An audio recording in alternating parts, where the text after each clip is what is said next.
భాషా భాగాల గురించి పిల్లల్లో అవగాహన కలిగించడానికి కోసమని ఈ పాట నేను రాసింది. ఇది పిల్లల్లో భాషా భాగాలు నామవాచకము, సర్వనామము, క్రియ, అవ్యయము అంటే కొంతమందికి ఇతర భాషలు నేర్చుకున్న వాళ్ళకు తెలియకుండా పోతుంది కాబట్టి దానిపైన ఒక పాట రాశాను. ఆ పాట మీకు వినిపిస్తాను.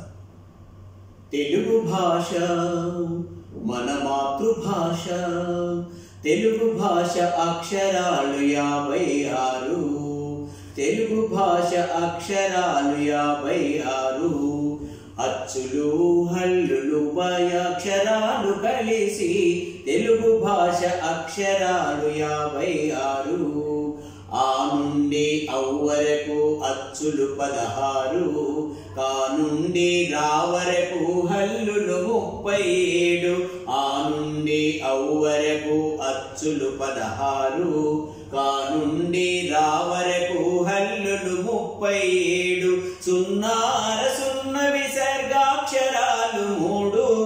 ఎన్ని భాషలున్నా మన తెలుగు భాష విన్నా, తెలుగు భాష మన మాతృభాష, తెలుగు భాష అక్షరాలు 56.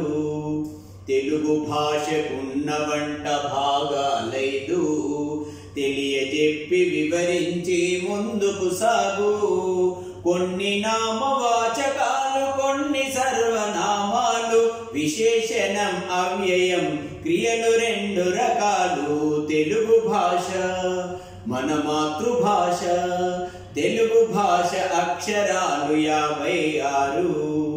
ఊర్ల పేర్లు మనిషి పేరు తెలుపు నామవాచకం, పేర్ల బదులు వాడబడునదది సర్వనామం.